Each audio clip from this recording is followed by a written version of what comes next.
sea tu voluntad, Hashem, Dios mío, que por mi causa nadie cometa un error, y que no falle en alguna cuestión de halajá, y que por dicho motivo mis compañeros se burlen de mí, y que no diga que lo impuro es puro, ni que lo puro es impuro, y que mis compañeros no tropiecen en una cuestión de halajá, y no permitas que yo me burle de ellos. Talmud Berajot 28b. Shalom Shalom, estamos desde la Yeshiva Tefila Emet, quien les habla Liat Cohen Shahar, también de la Yeshiva. Vamos a continuar con los estudios del rabino Boaz Fariñas, que encontramos en su libro La pureza de las hijas de Israel. Estamos analizando unos temas, recordemos que estos shurim son para las mujeres. Y vamos a tocar unos temas importantes como la mujer sotá, vamos a ver qué significa eso. Pero vamos a tocar dos temas antes, que es no desconectarse de las misbot y hablar un poco sobre el feminismo. ¿Qué piensa la Torá de acuerdo a lo del feminismo? Iniciando con no desconectarse de la observancia de las misbot, la identidad judía debe ser la clave esencial para que nuestras mujeres puedan vivir como una Eshet Ha'il. En el momento que existe Hasbe Shalom, una desconexión con la observancia de las misbot indica el declive. Eso puede suceder incluso al empezar a descuidar pequeños detalles. El rabino Viñas al respecto dice lo siguiente: esto está referido en el Pirkei Avot, sección del Talmud, Ética de nuestros padres 4.2, Mitzvah Goreret, Mitzvah y Averá Goreret Averá. Dice, una mitzvah trae otra mitzvah y una verá trae otra verá. El Jida explica que desafortunadamente hay individuos que se confunden en el proceso de sembrar semillas buenas, y comienzan a pensar que como estaba tan involucrado en hacer el bien, ahora también tiene licencia para hacer algunas averot.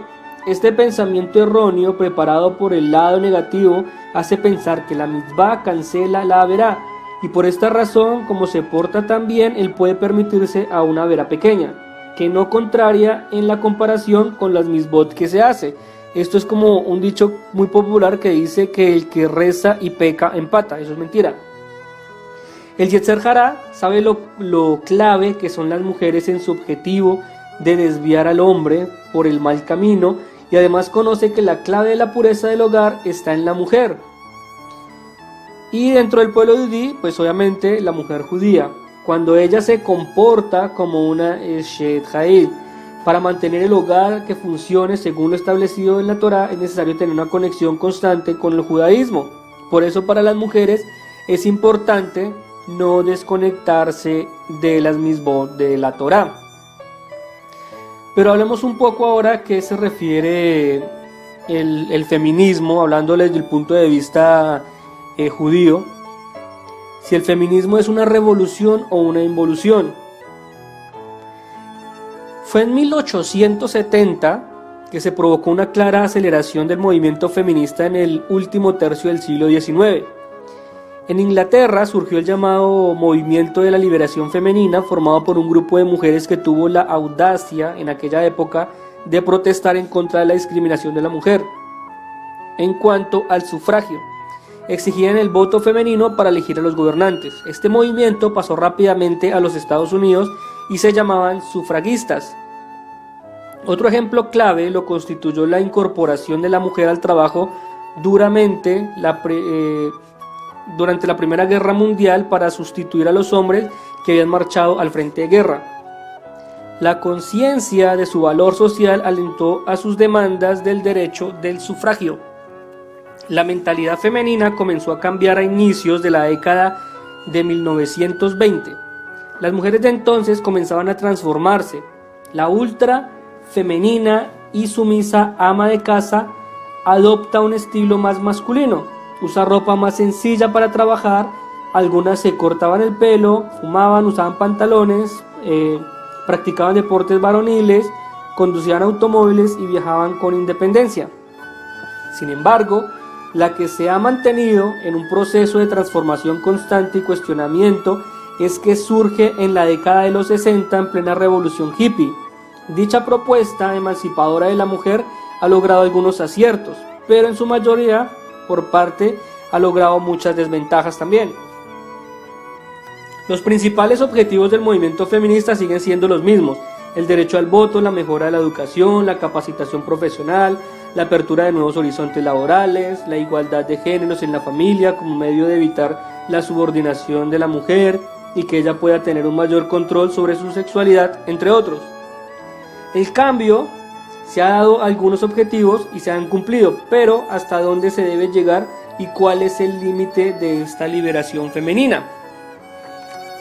El judaísmo básicamente no necesita de una revolución femenina, ni lo necesita en la actualidad, ni lo ha necesitado a lo largo de la historia, ya que la figura femenina juega un papel clave en el desarrollo de la vida comunitaria y gracias a dicha figura y su elevado nivel de santidad podemos seguir existiendo como pueblo. La esencia del Yehudí es ayudarle al prójimo y en ello la mujer juega un papel clave, así lo expresa el Jajam Salomón Mishan Shlita. Al principio del Sefer Shemot, después de que el faraón volvió a decretar sus leyes contra los Yehudim, está escrito que el pueblo de Israel se aumentó. Ubne Israel paru baizretsu bairbu bayatzmu bimod meod batimale haretz otam. Y los hijos de Israel fructificaron y se multiplicaron y fueron aumentados y fortalecidos en extremo y se llenó de ellos la tierra. Explica Rashi que las mujeres traían 6 hijos en cada parto. Explica el Or Hachaim, Hakadosh, el motivo por el cual Hashem quiso que nos aumentáramos en cantidad de personas. Por cuanto que el faraón iba a decretar una cantidad de trabajo en Egipto, entonces Hashem hizo que naciera más gente, para que la carga de trabajo de cada integrante del pueblo de Israel fuera menor y cada uno le ayudara a su compañero. Se deduce que toda la esencia del Yehudí es ayudar a su prójimo y pensar en el compañero. Líder no es el que humilla a los demás, sino el que se preocupa por ayudar a los demás. En lo anterior expuesto es evidente y claro la clave figura femenina para el sostenimiento del pueblo Yehudí. Pero entonces, ¿qué tan bueno es el feminismo? Analicémoslo. Desde el punto de vista de la sociedad es un tema muy complicado. Es un tema de discusión. El feminismo, tanto lo que es religión, política y el feminismo ahora, es un tema de nunca acabar. Es imposible llegar a una conclusión en la sociedad. Ahora, como estamos viéndolo desde el punto de vista judío, el punto de vista judío es importante, ya que si nosotros lo tomamos de la forma en que fue creado el hombre, o sea, hablando de la humanidad, todos venimos a este mundo con un propósito completamente diferente. Es como si nosotros pidiéramos que mi propósito por el cual yo vine a este mundo sea igual que el de mi amigo, que entonces eso es racismo. No, todos venimos con un propósito en este mundo, todos venimos a cumplir una serie de misbod en la vida, de mandamientos que nos fueron dados. Y así como el hombre, hablando en general, hombre tiene un propósito en la vida, la mujer también tiene otro propósito en la vida. Es muy diferente. Somos creados con diferentes formas de pensamiento. Las mujeres son muy analistas por naturaleza. Un hombre actúa más rápidamente, pero la mujer analiza las cosas. Esa es la diferencia. Es como las mujeres tienen su forma hay cosas que las mujeres pueden hacer que los hombres no pueden hacer, y los hombres hay cosas que pueden hacer que las mujeres no pueden hacer. Todos tenemos un propósito. Es el punto de vista del judaísmo, que todos jugamos un rol diferente en la vida. No pretendamos que todos tengamos que ser iguales a todos, porque es un tema muy complejo y el judaísmo lo marca de esta forma. Entonces el punto es, ¿el feminismo es una revolución o una involución? Esto sí es una pregunta que ya queda a cuestionamiento de cada persona. En cuanto al judaísmo es completamente diferente, pues ya es de tener en mente que todos jugamos en esta vida un rol completamente diferente, tanto cada persona en su vida como el hombre en general y la mujer en general. Todos venimos con propósitos diferentes. Toquemos ahora otro tema importante acerca de la mujer sotá. ¿Es sospechosa o acusada injustamente? El rabino Moshe Weizmann sobre la mujer sotá dice lo siguiente: El procedimiento si un marido sospechó a su esposa de adulterio. Si un marido ha advertido a su esposa, no te recluyas con tal y tal, y subsecuentemente 2 testigos observan que ciertamente se recluyó en privado con aquel mismo hombre por un periodo de tiempo en el cual pudiera haber sido deshonrada, ella se torna prohibida para su marido hasta que las leyes de la sotá sean puestas en ejecución. No obstante, si aún un solo testigo testificaba que ella había realmente cometido adulterio, la prueba de la sotá no era realizada. En vez de ello, estaba permanentemente prohibida para su esposo. Algunos pecados están más allá de la reparación. El rey Shlomo los describió como una cosa torcida que no puede ser puesta derecha. Esto es según el libro de Kohelet 1:15. Uno de ellos es el pecado del adulterio con la mujer casada. La mayoría de las transgresiones pueden ser rectificadas. Por ejemplo, el dinero puede ser reembolsado. Una persona secuestrada puede ser recuperada. No obstante, no hay reparación para el pecado de adulterio, aun si el adúltero más tarde lamenta su acción. Él no tiene manera de hacer alguna vez a la esposa nuevamente permisible para su marido. ¿Cuál es el significado del término hebreo sotá que la Torá utiliza para describir a una mujer sospechada de infidelidad? Recordemos que estamos hablando de infidelidad en las mujeres porque este estudio está dirigido a las mujeres. No es racismo hacia la mujer, no es machismo. Estamos tocando los temas porque el estudio está dirigido hacia la mujer. Sotá denota tonto. Es derivada de la raíz tontería. Esta mujer no consideró los resultados de su conducta suficientemente. Fue arrebatada por una pasión o deseo. Si hubiera sido sabia, su temor a Hashem habría prevalecido sobre su Yetzer Hará, su instinto al mal, y ella habría desistido por temor de cometer el pecado o por temor al castigo. En cambio, ella tontamente sacrificó su deseo temporario, su buen sentido de que su acto era pecaminoso y finalmente le causaría sufrimiento. Por eso se llama sotá, un acto tonto. Similarmente, todo aquel que peca es un tonto, porque él permite a su imaginación, capricho o apetito prevalecer sobre su mejor conocimiento. La palabra también denota desviarse o apartarse de algo. El pueblo judío observa modos de kedushá, de santidad y de zeniut, como habíamos hablado anteriormente sobre el recato, que son inigualados por otras naciones del mundo. Una mujer que se conduce de una manera que lleva a su esposo a sospechar infidelidad se ha apartado de los modos del pueblo judío. Ella ha adoptado los hábitos del mundo no judío. Así ella se ha vuelto una sotá, una mujer que se ha desviado de la senda de la Torá. Este Midrash enseña que la Torá condena a un hombre o a una mujer no solo por el pecado final del adulterio, más bien él o ella es considerado culpable por cualquier paso conducente a él. De allí todos los medios de comunicación masivos, tales como televisión, revistas y muchos artículos y fotografías de diarios que inducen ideas inmorales al hogar, no obstante, y comúnmente aceptados por el medio ambiente no judío, no son compatibles con la Torá, ni poco lo son las reuniones sociales que fomentan conceptos no judíos de moralidad. Si 2 testigos testifican que una mujer se volvió a una sotá, esto es, acarreos de sospecha que si recluyéndose ella misma con un cierto hombre en contra de quien su esposo le había advertido, su esposo puede divorciarla de otro modo, él debe reportar los eventos al Beit Din, a la corte local.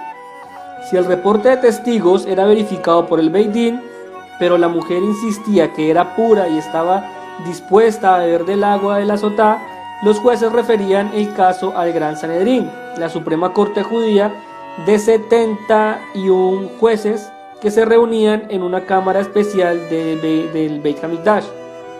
Los jueces del Sanedrín intentarían convencer a la mujer de que debería confesar su culpa por tal modo que la prueba de la sotá no fuera realizada innecesariamente.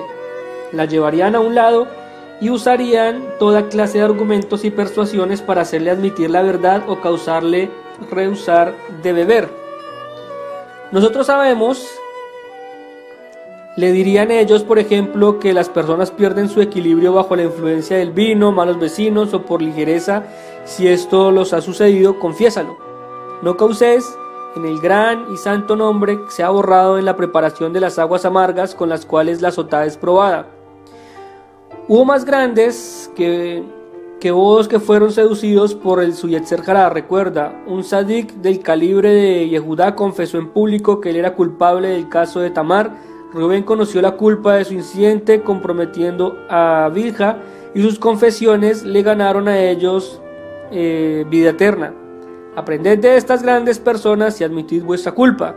Si la mujer en aquel punto confesaba que ella fue deshonrada, era ordenada a abandonar a su marido y el caso era desechado. Si ella insistía que era pura, era conducida a la puerta oriental de la Azará, a la puerta de Nicanor, la cual era la puerta de entrada a la Azará, para que fuera advertida por los que entraban. Antes de proceder con el ritual, no obstante, ella era conducida de una parte a otra por sobre todo el monte del templo, de tal modo que el procedimiento fuera alargado artificialmente. La esperanza era que ella se agotara al punto de confesar. Si no se declaraba culpable, era finalmente colocada en la parte opuesta de la puerta oriental, fuera de la Azará, y la ceremonia de la sotá comenzaba. En cuanto a cómo era la ceremonia de la sotá, eso es otro estudio, es un tema muy largo. Entonces simplemente estamos verificándolo, estudiándolo, de qué era lo que se hacía cuando la mujer era llevada ante el Sanedrín por el pecado de sotá. Ahora, la mujer que ayude a mantener a su esposo lo hace fuera de su obligación halágica. Según la enseñanza del rabino Rafael Cohen, Zohar Shlita, voy a mencionar lo que escribe la Gemara. La mujer le puede decir al marido: no me alimentes, pero tampoco voy a hacer mis deberes de la casa como mujer. Esta Gemara nos enseña que existen mujeres de clase alta que crearon fortunas y no están acostumbradas a lavar la ropa, planchar, cocinar, lavar la vajilla, amamantar al bebé, y si tienen dinero para pagar para que otras mujeres lo hagan, ella no está subyugada físicamente a su marido. Pero el marido tampoco está obligado a alimentarla. Por lo tanto, hoy en día, que ciertas mujeres ganan más dinero que sus maridos, pueden omitir que la que tú va, que él está obligado a alimentarla. Sin embargo, si dicha mujer pierde su empleo o fortuna, la obligación básica del marido es alimentarla. Son diferentes los aspectos que han influenciado en el matrimonio, pero resaltaremos dos puntos puntualmente. Uno es la modernidad y la otra es la revolución femenina. En referencia a la modernidad, no podemos ocultar que la sociedad moderna presenta un proceso evolutivo donde muchas cosas se hacen de manera más fácil y por ello el tiempo rinde mucho más. En lo que respecta a la revolución femenina planteada en la sociedad en la década de los 80, muchas de sus propuestas están completamente alejadas de lo que dice el judaísmo. Entendiendo estos dos aspectos, logramos comprender otra óptica de la pregunta planteada. Acudiremos a lo que dice la Gemara en el Pesajim 50b. Cualquiera que espera los ingresos de su esposa no verá bendición en ello. Esta Gemara no nos está hablando abiertamente del hombre que es sostenido por la esposa, no siendo este el caso a la pregunta planteada. Aspectos importantes son los compromisos que adquiere el esposo cuando se casa. Sus obligaciones son bastante grandes. Procuraremos enumerar algunas que el rabino Rafael Cohen Zohar Shlita en su libro Leyes Matrimoniales en la página 72. Estas son el alimento, la vestimenta, relaciones maritales, el compromiso que pagará el costo de la que tú vas si el matrimonio llega a su fin, ya sea por su muerte o por su divorcio, el costo de sus gastos médicos, su rescate en tal caso de que sea raptada, el costo de su entierro si fallece antes que él, el derecho de ser alimentada a costa de los bienes de él y vivir en su casa desde que él fallece hasta que ella se vuelva a casar, el costo de alimentar a sus hijas desde que él fallece hasta que sus hijas se casen, el derecho de que su hijo herede la ketubá de la madre en caso de que ella fallezca aparte de su derecho sobre su herencia con otros nuevos hermanos producto de segundas nupcias del padre. Que la esposa ayude a herir el ego masculino de su marido. En lo que se plantea es que queda claro que existe esa posibilidad la cual de una manera u otra también afecta el ego del hombre. Cuando la mujer ayude, esto puede, o sea, cuando la mujer es la que ayuda, en tal caso, eso puede herir el ego más que de su marido. Sobre este aspecto específico podemos citar que dice la Rebbetzin Figel-Twersky, Rabbi Moshe Maimón, filósofo médico y notable decodificador de la ley judía del siglo XII, del siglo XII, remarca la responsabilidad del marido y la mujer del compromiso de la vida de la Torá. Él destaca que el ego masculino requiere primero y ante todo ser mirado hacia arriba y admirado, y la mujer, por otro lado, necesita primordialmente, a pesar de que no es lo único, ser querida y apreciada. La estructura emocional, física y psicológica de la mujer está hecha de tal manera que su mejor función es la de recibir. Cuando ese patrón cambia de una u otra manera, se puede afectar esta estructura femenina. También el hombre tiene su estructura, la cual básicamente es la contraria de la mujer. Él está constituido físicamente para dar. Estos dos aspectos son necesarios tenerlos en cuenta en el momento de que la mujer también colabore en el hogar con algunas cosas. Otra realidad, el señor Haim Jaffe, director del Centro de Estudios Or HaGanutz, dice lo siguiente: dentro de algunos sectores del Hasidut, es la mujer quien trabaja y el hombre se dedica al estudio de la Torá todo el día. La mujer piensa: mi esposo nos trae los recursos espirituales que necesitamos para el Olam Jabá, y si yo los recursos terrenales para el Olam Hasé. Juntos se compenetra una unidad del cielo y la tierra. Por otro lado, el hombre que quiere y puede estudiar medio tiempo y tener un empleo de medio tiempo para ayudar también en el hogar. Un punto interesante en todo esto es que Hashem, bendito desde Rosh Hashanah hasta Rosh Hashanah, ya dictaminó nuestra parnasá, de la cual llegará todo su tiempo estipulado. Repito, Hashem, bendito desde Rosh Hashanah hasta el siguiente Rosh Hashanah, ya se dictaminó nuestra parnasá, la cual llegará en su tiempo estipulado. El periódico El País en Colombia publicó un estudio sobre el judaísmo ultraortodoxo en Israel, en el que incluían un estudio sobre el tema de la función de la mujer en el hogar. En Israel solo trabajan 47% de los hombres ultraortodoxos, cuando la media nacional es de 80%. En consecuencia, aproximadamente el 60% de las mujeres tienen empleo, más que la mitad como maestras. El hecho de que el padre no estudie implica que los ingresos familiares no son muy elevados en esta comunidad. 6.000 shekels, unos 1.100 euros mensuales por media, poco para familias que tienen una media de 7 hijos. Su índice de pobreza es del 56%. Este es un sistema algo difícil de ser sostenido. Un hombre que vivió una vida ultraortodoxa expresó una crítica a dicha situación. La población jaredí ha crecido notablemente en años recientes, y de ese modo de vida en casi todos los hombres no trabajan y no se puede mantener. Este fenómeno es más real en el Estado de Israel que en los judíos ultraortodoxos que viven fuera. Así lo continúa explicando el diario El País en Colombia. En realidad, esa pasión por estudiar la Torá es algo relativamente nuevo y propio de Israel. En otros países con comunidades ultraortodoxas como Estados Unidos, los varones trabajan, pero en la infancia del Estado de Israel, su padre fundador, David Ben Gurión, aceptó llegar a una serie de compromisos con la entonces pequeña comunidad ultraortodoxa, muchos de cuyos líderes se oponían por celo religioso a los avances del sionismo, el movimiento que reclama el derecho de Israel a existir como Estado judío en lo que considera su patria en la Palestina histórica.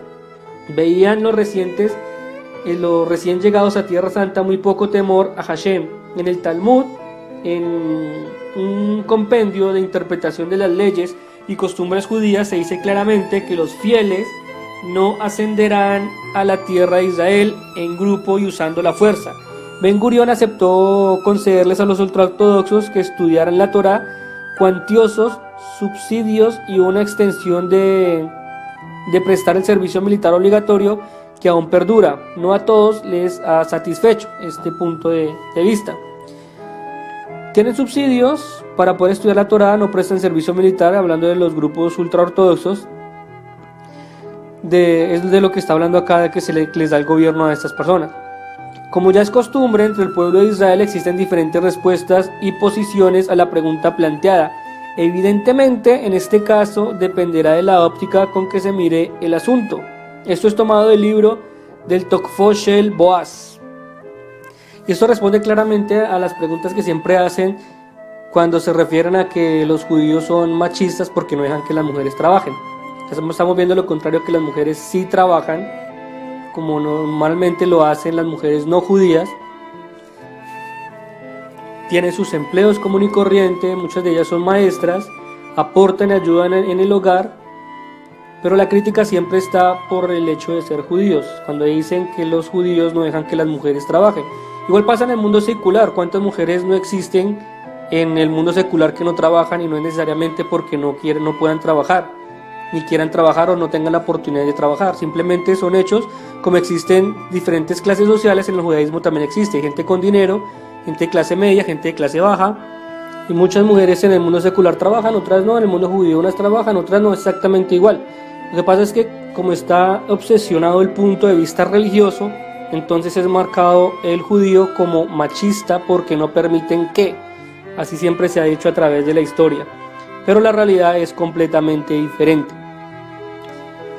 Otro punto de vista que tenemos que tener en cuenta es que la mujer obviamente puede ayudar en el hogar siempre y cuando no se humille a su esposo o a su pareja en cuanto a sus ingresos, diciendo yo gano más que usted, yo sí tengo y usted no tiene, yo sí esto, usted no lo otro, de acuerdo a lo que concierta de herir el ego masculino de su marido, porque esto puede conllevar a un divorcio. Entonces, sobre esto que se plantea es que queda claro que existe la posibilidad de una manera u otra que no afecte el ego del hombre. Si la mujer gana más, pues no hacer tanto énfasis en su sueldo ni nada de eso, sino tratar de llevar como esa felicidad, ese shalom bait a su marido, la paz en el hogar, que él sienta paz en su hogar, igual que usted también va a sentir paz en su hogar. Bueno, este es otro estudio más, hasta aquí los acompaño, espero les haya sido de bendición. Quien les habló, Liat Cohen Ben Shahar, talmid de la Yeshiva Tefilá Emet, y Shalom.